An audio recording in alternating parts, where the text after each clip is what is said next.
Ambil catatannya, kita akan banyak mencatat hari ini.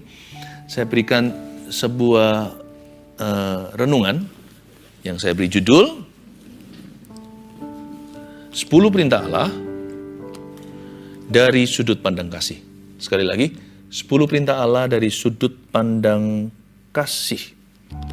Gini loh, sambil kita buka di Matius 22 ya, buka dulu di situ. Perintah Tuhan itu nggak berat sama sekali jikalau kita mengerti maksud ilahi.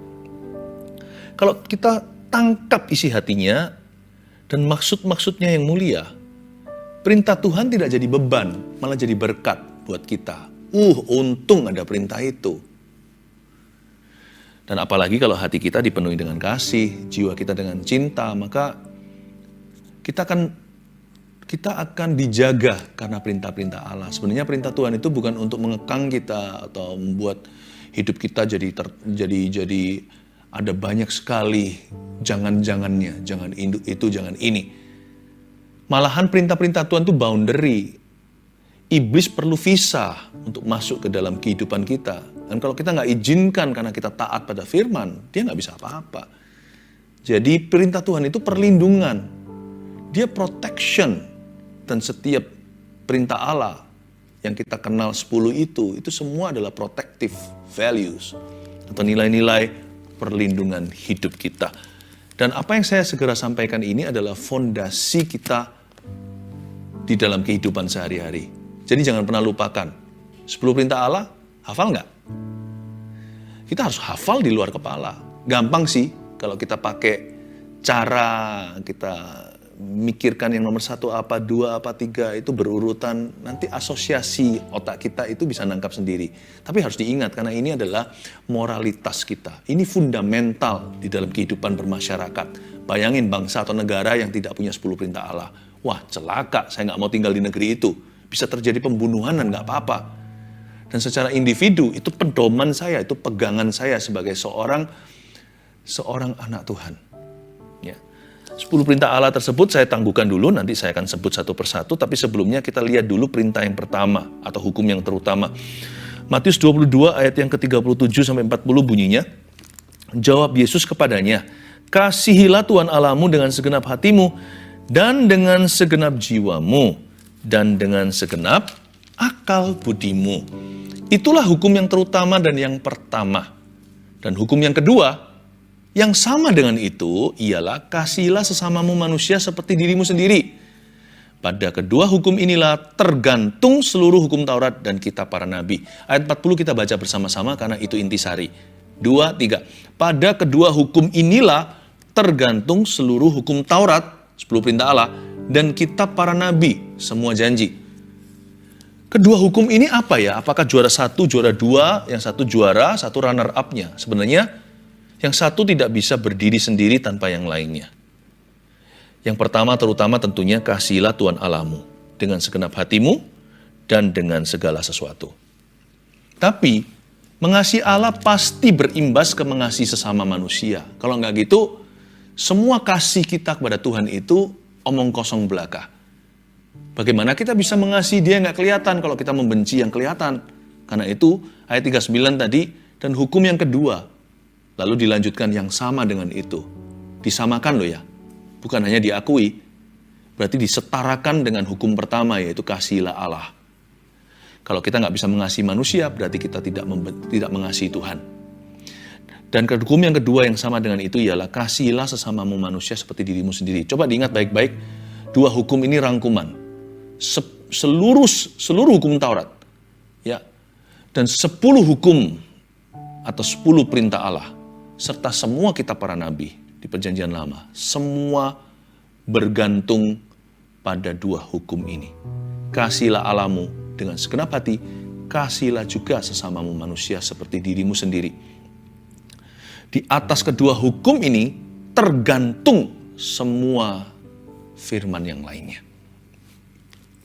Betapa penting dan hebatnya kasih itu. Kalau kasih sudah memenuhi hati, sekarang kita mengerti kenapa 10 perintah Allah diberikan. Kalau kita hatinya dipenuhi cinta, kita baru bisa melihat ternyata 10 perintah Allah itu mudah. Saya bantu ya. sembari kita hafalkan satu persatu, jangan dilupakan.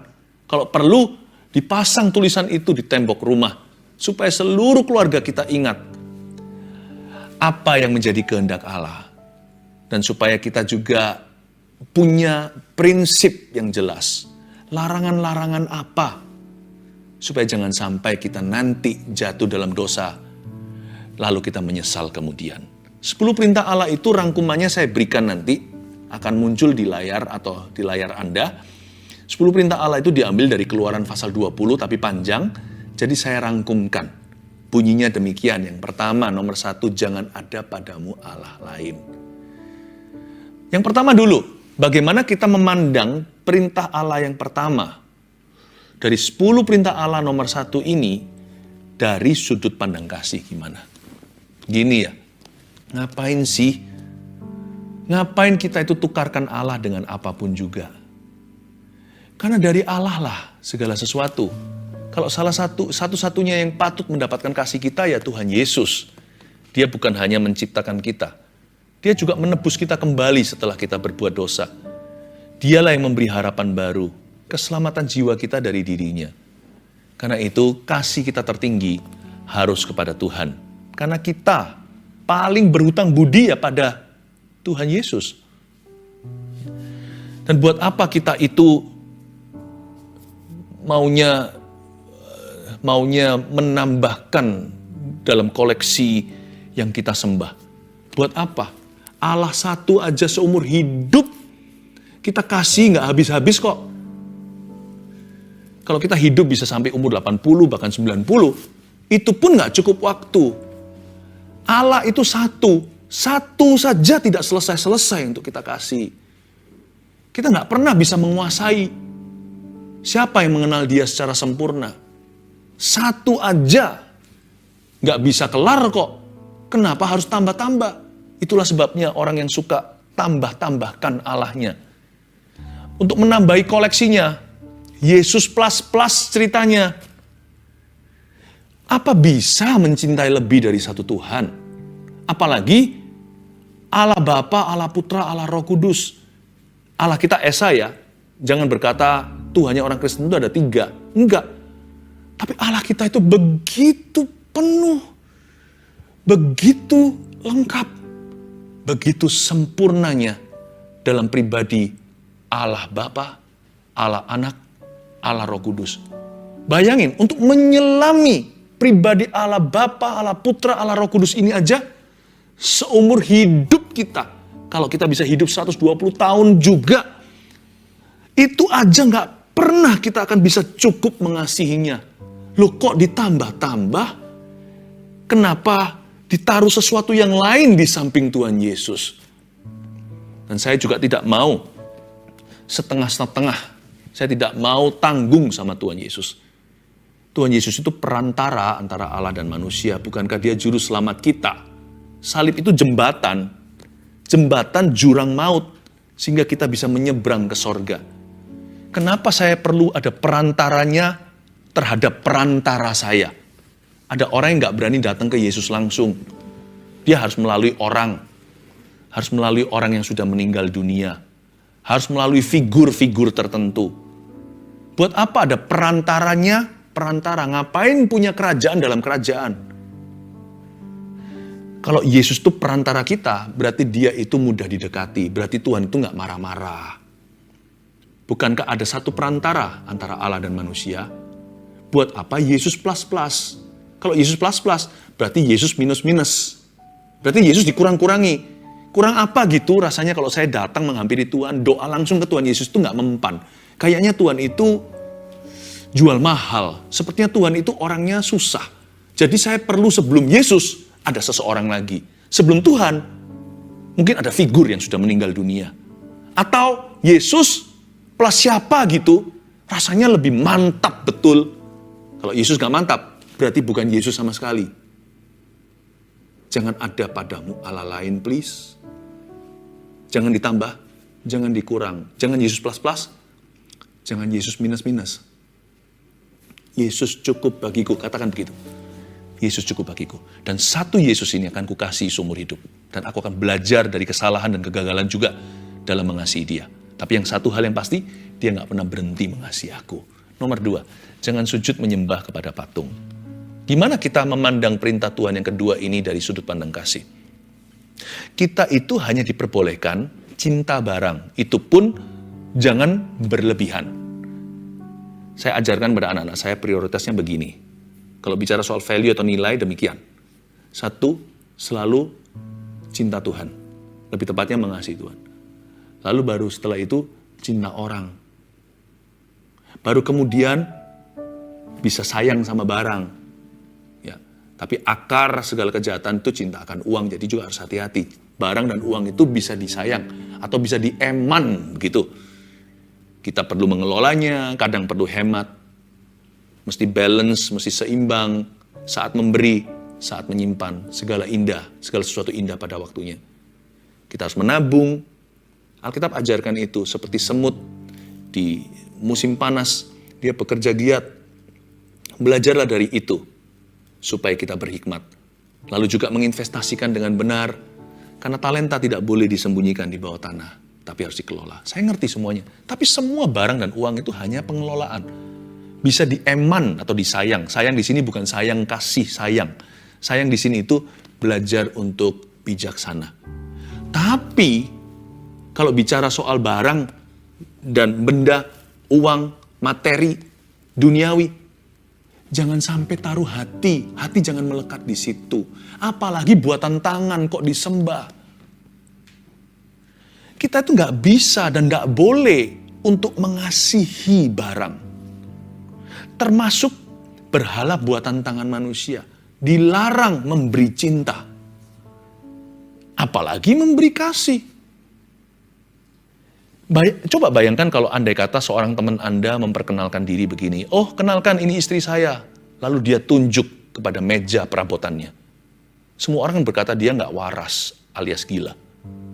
Kenapa kita memperbolehkan diri sendiri sujud menyembah kepada sesuatu yang dibikin oleh manusia yang berdosa? Jangan sujud menyembah kepada patung. Perintah kedua. Pertanyaannya bukan nggak boleh. Ngapain mengasihi barang? Buat apa mencintai benda? Itu hanyalah benda doang. Itu hanyalah barang saja. Buatan, bahkan bukan ciptaan. Grafiran, ukiran, bikinan manusia. Mau produksi massal kek? Atau adalah prakarya tangan. Pokoknya itu tangan orang. Jangan taruh kasih pada barang. Jangan sujud menyembah kepada patung. Dari sudut pandang kasih, it doesn't make sense. Karena manusia hanya bisa berhubungan dengan yang hidup. Coba kalau Anda melihat ada satu orang tidur dengan satu balok kayu. Seperti itu suaminya. Pikiran Anda apa? Ih, kok begini? Tapi ketika itu kita ukir dengan benar, kita sujud menyembahnya dan menamakan Tuhan. Kenapa tidak ada orang yang memikirkan demikian? Cintai Tuhan, kasih Tuhan Allahmu dengan segenap hatimu. Dari sudut kasih, it doesn't make sense. Itu tidak masuk akal. Yang ketiga, jangan menyebut nama Tuhan dengan sembarangan. Susah, pastor. Saya udah biasa begini, suka mengumpat. Dikit-dikit tut, dikit-dikit tut, tut, tut. Jadi orang Kristen kan nggak boleh mengumpat. Nggak boleh sumpah serapah kebun binatang atau bahkan seksualita di mulut kita ini yang kotor-kotor begitu. Susah. Gini aja. Nggak susah sebenarnya. Susah nggak itu kan Anda atur sendiri. Tergantung hatimu di mana cintanya, di mana hatimu berada, di mana hartamu berada, di situ hatimu berada. Tergantung apakah ada cinta. Tergantung apa atau siapa yang kau kasih. Contohnya kalau saya sangat-sangat mengasihi ayah saya, lalu kalau ada orang sembrono dan berkata, papamu itu. Wah, zaman dulu saya bisa berkelahi sama orang itu. Kamu jangan bilang gitu ya. Soal ayah ibuku. Kita sendiri nggak terima.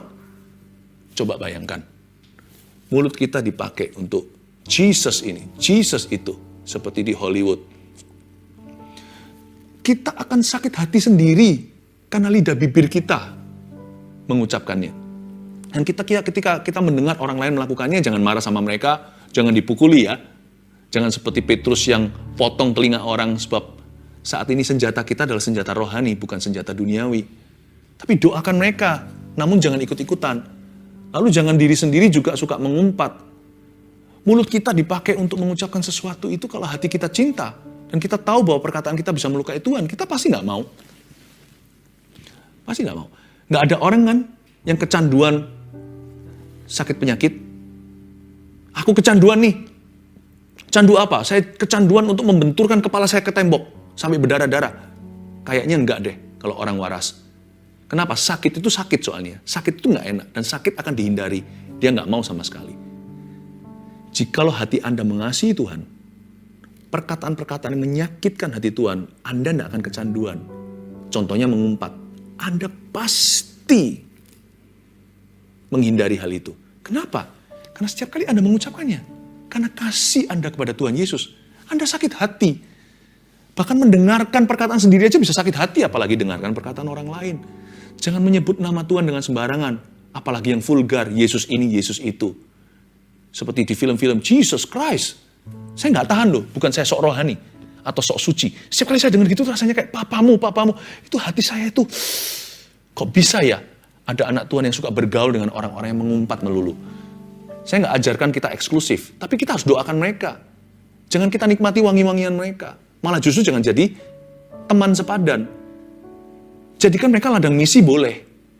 Persekutuan Anda harus dengan saudara seiman. Malahan doakan orang-orang demikian. Loh kok kita bisa tertawa terbahak dengan mereka seolah-olah nggak terjadi apa-apa. Bayangkan kalau ayah ibu Anda disumpah serapah di dalam satu golongan. Maukah Anda bergabung dengan golongan itu? Kalau ada kasih, jangan sebut nama Tuhan dengan sembarangan. Disuruh pun saya nggak mau, karena saya sakit hati kalau mendengarnya. Tapi kan saya yang ucapkan kan kebun binatang. Yang saya ucapkan kan bukan Tuhan. Iya, sama saja. Kalau Anda anak Tuhan, Roh Kudus tinggal di mana? Kalau Roh Kudus tinggal di dalam diri Anda. Hati-hati gunakan mulutmu dan mulutku. Tanya ibu hamil. Ibu hamil itu nggak sembarang makan kan? Karena apa yang dia makan? Lewat ari-ari. Si bayi janin itu juga makan bersama dengan dia.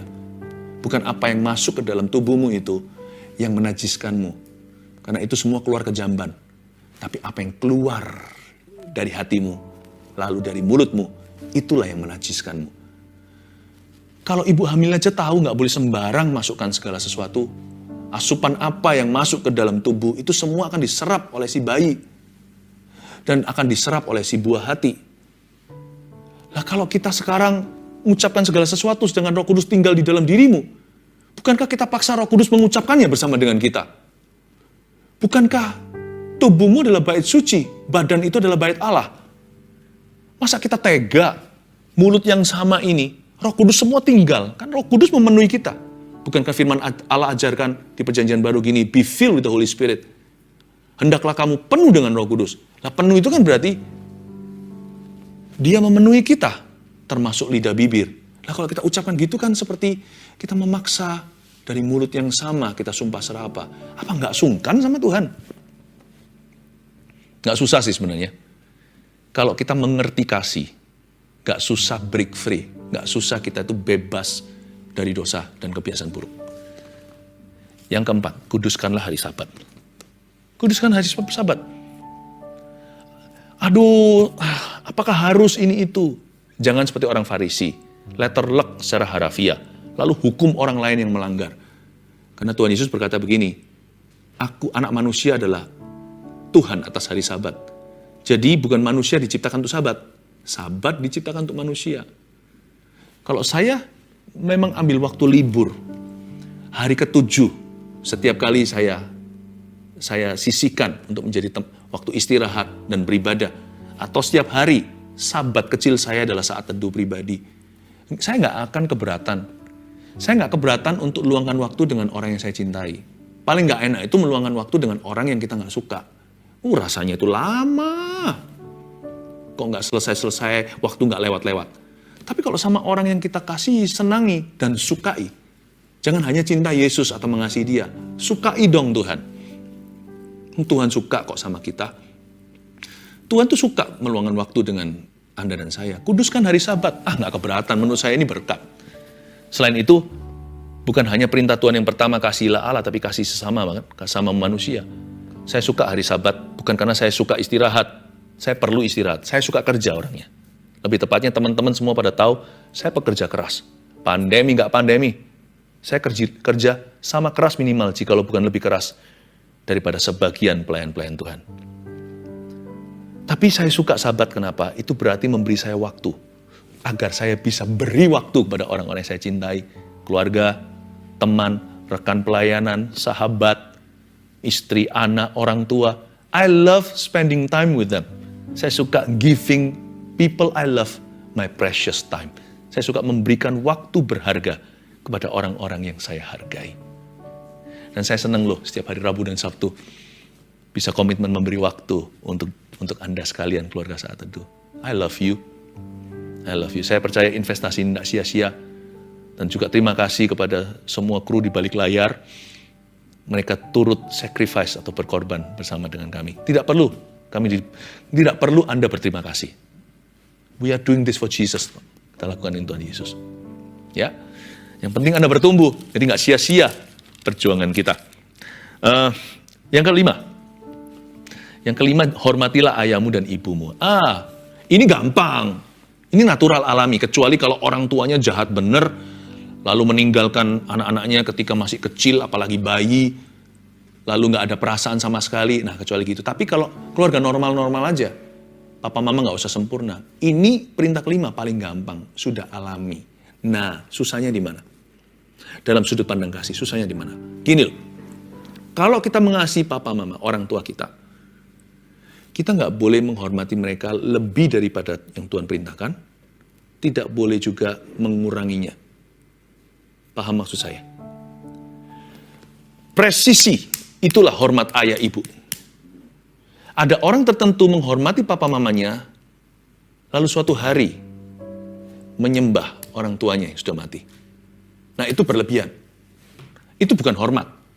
Itu sudah perintahnya ditwisted atau dibengkokkan menjadi sembahlah ayahmu dan ibumu. Saya nggak mau anak saya menyembah saya karena saya tahu saya siapa. Kalau mereka menyembah saya suatu hari, kalau saya mati, lalu mereka harus berdoa sama saya akan tersinggung dari sorga. Berarti kamu mencoreng. Berarti anak-anak saya mencoreng saya sebagai ayahnya. Mencoret saya sebagai ayahnya dan mencoreng my fatherhood. Mencoreng keayahan kebapaan saya. Kenapa? Karena jangan suruh saya jadi seseorang yang saya bukan itu. Saya bukan Tuhan. Saya senang jadi papanya putra-putri saya. Karena saya memang ayah mereka. Let me be me. Dunia selalu berkata, be yourself, be yourself. Nah, ini dia. I'm being myself. Jangan ditambah. Presisi tepat di sana. Tapi juga bisa dikurangi. Ayah ibuku itu cerai lagi. Aku dari broken home. Lalu yang satu punya simpanan. Aduh, yang begini itu, dendam sama orang tuanya yang telah mencoreng keteladanan mereka. Ini anak-anak yang gak bisa respect sama papa mamanya. Kata menghormati itu bukan respect, tapi honor. Beda loh ya. Kita bisa ilfeel. Hilang tuh feelingnya, sudah rasanya, I'm sick of them. Saya rasanya muak. Kita juga bisa gak ada respect sama sekali sama mereka. Tapi tidak boleh dishonor. Tidak boleh tidak menghormati mereka. Mereka bisa berbuat salah. Tuhan tidak pernah berbuat salah dengan menjadikanmu anaknya. Mereka punya pilihan. Mereka bukan Pinocchio. Mereka bisa bersalah pada Tuhan. Anda jangan ikut-ikutan. Yang salah papanya. Jikalau harus dan tidak bisa dihindari lagi. Anaknya nggak usah ikut-ikutan. Salah. Jadi sekalipun ayah ibu yang buruk pun, yang paling jelek di dunia ini pun, tapi jangan gampang-gampang menilai papa mama nggak baik ya. Apalagi anak muda yang belum pernah jadi orang tua, susah loh. Tahu nggak, pekerjaan paling sulit di dunia itu jadi ayah dan jadi ibu. Jadi saya mau memberikan apresiasi untuk semua papa mama. Asal Anda berusaha jadi orang tua yang baik, saya angkat topi. Hanya saya nggak pakai topi hari ini. Kalau nggak topi saya sudah terangkat untuk Anda. Ya, saya doakan supaya Anda dibimbing dan dituntun oleh Roh Kudus. Sekalipun papa mamanya itu papa mama yang sangat buruk, tetap Anda jangan kurangi hormat sebagai perintah Allah. Hormati mereka. Sekalipun dibuang, ditinggal sejak orok, udah gak pernah muncul tinggal minta uang. Kalau memang Anda bisa berbagi. Tidak perlu dipaksa Anda harus punya perasaan gimana, memang gak pernah dibesarkan. Ada orang yang seperti itu, saya tahu. Saya punya teman yang demikian. Sampai-sampai kalau ketemu sama orang itu dia panggil sir. Dia nggak bisa panggil papa, karena dari kecil memang nggak ada. Tapi jangan pernah menghinanya. Apa yang Anda bisa bagikan, gimana pun juga hargai fakta bahwa dia adalah ayah kandungmu. Memang tidak bisa memanggil ayah, itu lain cerita. Karena memang dari kecil dia dibesarkan orang lain. Papanya itu orang lain yang bukan ayah kandungnya. Tapi meskipun demikian dia dibuang dari kecil. Kalau dia muncul di depan pintu, berkati dia. Berkati. Hormati ayah ibumu, jangan dikorting ya. Yang keenam, jangan membunuh. Kalau dari sudut pandang kasih gimana? Membunuh itu sakit loh. Yang dibunuh itu sakit. Coba kalau mereka nggak mati tanya. Sakit. Pembunuhan jasmani, nyawa.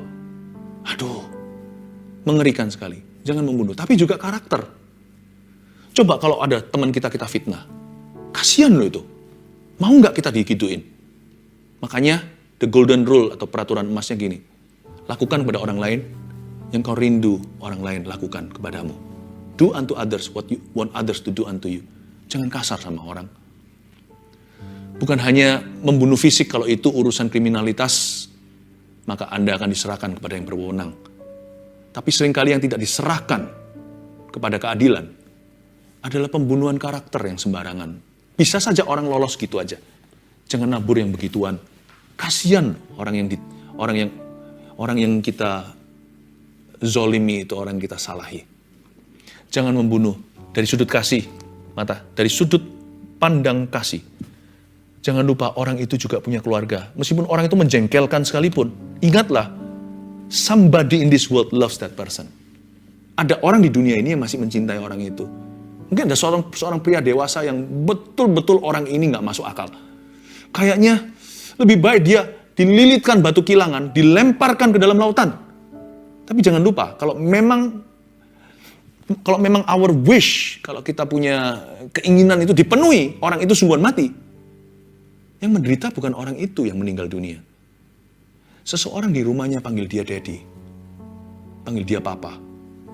If you don't feel for that gentleman, kalau Anda tidak merasa belas kasihan untuk pria dewasa itu, minimal kasihan gitu loh sama anak di rumahnya. Jangan membunuh dari sudut pandang kasih. Kita bisa ngerem emosi kalau kita memikirkan keluarganya. Peduli amat, bukan urusanku. Ya memang dunia itu jatuh karena orang-orang seperti itu, yang gua nggak peduli. Tapi dunia juga bangkit kembali karena orang-orang benar yang mempedulikan. Jadilah orang benar, please. Jangan jadi orang yang salah. Jangan membunuh. Yang ketujuh, jangan berzina. Dari sudut pandang kasih, setiap kali Anda dapat godaan seksualita, kalau Anda sudah menikah, ada perlu sekali-kali Anda melihat foto keluarga Anda. Ketika semua senyum, ayo siap-siap. 1, 2, 3, ceklek. 1, 2, 3, oke ganti pose, sekarang pose bebas. Tolong dilihat dengan baik. Godaan seks akan menurun drastis ketika mata Anda menatap wajah anggota keluargamu satu persatu. I won't do this because of my children. Saya tidak akan lakukan ini. Saya tidak akan responi wanita jahat itu dan godaannya kepadaku. Atau pria yang suka menggoda istri orang lain. Aku tidak akan mau mengikuti. Dan aku tidak akan mau memberi diri. Kenapa? Aku punya suami yang baik. Atau aku punya istri yang baik. Atau aku punya anak-anak dan masa depan mereka masih panjang. Jangan berzina. Lihatlah foto keluarga. Kalau keluarga Anda juga bukan sesuatu yang membanggakan, Anda merasa gimana? Ingatlah, kalau Anda tidak bisa lihat keluarga Anda, ingatlah orang tua Anda. Jangan menjadi sebuah celah bagi keluarga besar Anda. Ingatlah seseorang yang Anda pedulikan, yang Anda kasih. Jangan berzina. Maka godaan-godaan tersebut akan turun dengan begitu luar biasanya, seperti bungee jumping, seperti terjun bebas. Tidak hilang sama sekali karena kita manusia. Tetapi dia tidak akan menjadi-jadi di mana ada hati yang dipenuhi dengan kasih. 8. Jangan mencuri. Kalau ada barang orang, kembalikan. Seringkali ada sesuatu yang sifatnya bagi kita, ini adalah sesuatu yang good untuk ekstra. Ya, saya menemukan uang 100.000 nih rupiah di situ. Mungkin kecil bagimu, bisa tambah-tambah jajan. Bagi orang itu mungkin adalah biaya transportnya. Biaya transportnya berapa minggu. Dia kerja itu jam per jam dan bayarannya nggak seberapa. Jangan mencuri itu, godaan itu juga akan turun drastis. Cinta barang atau sesuatu yang kita ambil dan kita nggak kembalikan pada ownernya. Misalkan ada sesuatu yang ditinggalkan oleh customer atau pelanggan. Lalu kita lihat dia jalan, nggak apa-apa. Itu HP-nya. Ya. Kita ambil juga nggak akan ada yang tahu, nggak ada CCTV. Tapi bagi orang itu lebih dari sebuah HP. Di dalamnya semua. Ada chatnya, ada notes atau ada catatannya, catatan korbannya yang bisa menyelamatkan nyawa. Di dalamnya juga ada foto-foto keluarganya, mungkin sudah di-save, tapi sebagian masih belum. Itu foto bayinya, dia barusan dikaruniai momongan, ada videonya. Itu lebih dari itu. Jadi kalau kita nggak kembalikan, it's for fun. Ini bisa jadi sesuatu yang ekstra, asik, saya dapat rezeki. Bagi orang itu, kasihan sekali. Dia sedih sekali dan berpikir, aduh, dan hampir-hampir nggak bisa memaafkan diri. Kok ceroboh ya aku? Padahal Anda bisa loh. Anda mampu dan sanggup untuk mengembalikan. Tapi bagi orang itu jadi penyesalan selama-lamanya.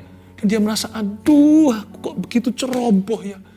Aduh, uangku dimakan. Itu uang kuliah anaknya suatu hari. Bagi Anda, hanya tambah kaya. Sekedar tambah kekayaan bagi orang itu, uang sekolahnya anak-anaknya. Jadi di sini, for fun. Di situ kasihan. Dengan itu kita terdorong untuk mengembalikan. Ya sudah, nggak apa-apa. Bagi aku, nggak jadi rezeki tiba-tiba nongol di siang hari. Lebih baik ini aku kembalikan. Lebih berguna di situ. Dan itu bisa membawa damai sejahtera. Mencuri, tidak mencuri. Bukan menjadi sesuatu yang perintah yang berat. Dan untuk mencuri bukan lagi menjadi godaan. Kalau hati kita penuh kasih, kita nggak kepingin mencuri. Kita ingin memberikan pada orang lain apa yang menjadi hak mereka. Yang ke-9, jangan mengucapkan saksi dusta. Sama, kalau kita berdusta sama satu orang, kalau itu yang orang lain yang kita fitnah kasihan, seperti saya katakan tadi. Tapi orang yang percaya dustamu dan dustaku, itu lebih kasihan lagi. Mereka taruh percaya sama kita nih. Masa kita nggak sungkan? Masa kita bisa tidur nyenyak? Masa perasaan kita bisa enak? Andai kata orang yang percaya dusta saya adalah orang yang saya kasihi. Lalu mereka taruh percaya sama saya, ternyata itu bohong. Bukankah mereka saya biarkan berarti meraba-raba di dalam kegelapan? Padahal mereka itu taruh percaya loh sama kita. Tapi kita memberitahu sesuatu yang adalah dusta. Masa bisa kita itu memandang wajah mereka? Masa berani kita bercermin muka kita di kaca? Kita gimana menghadapi diri sendiri? Orang begitu percaya, kita bohongi dia. Jangan mengucap saksi dusta. Bukan hanya kepada orang yang kita fitnah. Gak tentu fitnah juga sih, dusta itu. Tapi siapapun yang percaya dengan dustamu, orang itu kasihan dia. Kita bisa tipu orang lain yang kita gak peduli. Tapi hasil tipuan itu yang nikmati keluarga kita. Dan keluarga kita tanpa tahu setiap hari makan virus dosa. Makanannya itu keluar dari uang tidak halal. Ngapain kita itu bersaksi dusta? Kenapa kita tipu kanan kiri? Sedangkan yang diracuni adalah keluarga sendiri. Kan kasihan. Anak-anak tidak tahu bahwa ternyata papanya haram. Yang terakhir, jangan mengingini. Belajar untuk berbesar hati. Belajar untuk mengucapkan kalimat ini. Good for you. Nggak usah iri hati. Kalau ada orang belajar, kita harus melatih hati ini untuk senang ketika lihat orang lain diberkati, ketika mereka sukses, ketika mereka dipakai Tuhan, ketika mereka diurapi. Kalau saya dengar kabar baik, asal dengan cara yang baik mereka mendapatkan keberhasilan itu. Kalau saya dengar ini, atau sama profesi, mereka lebih maju.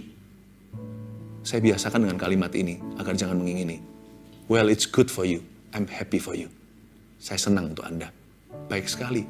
Paulus pun loh, sesama hamba Tuhan. Padahal Paulus tahu itu motivasinya salah. Dia berkata, gak apa-apa, aku tetap bersuka cita, katanya di Filipi. Sebab bagaimanapun juga, Kristus diberitakan. Baik dengan maksud yang salah, maupun dengan maksud yang tulus. Yang penting Kristus diberitakan. Well, it's good for you. Dengan 10 perintah Allah yang saya baru bagikan kepada Anda, jadilah orang yang baik dan benar. Keluarga Saat Teduh yang saya cintai, mulai hari ini, pandanglah perintah Tuhan dari sudut pandang kasih. Catat 10-10-nya. Jadikan pedomanmu, jangan lupa nomor 1 apa, 2, 3, dan seterusnya. God bless you.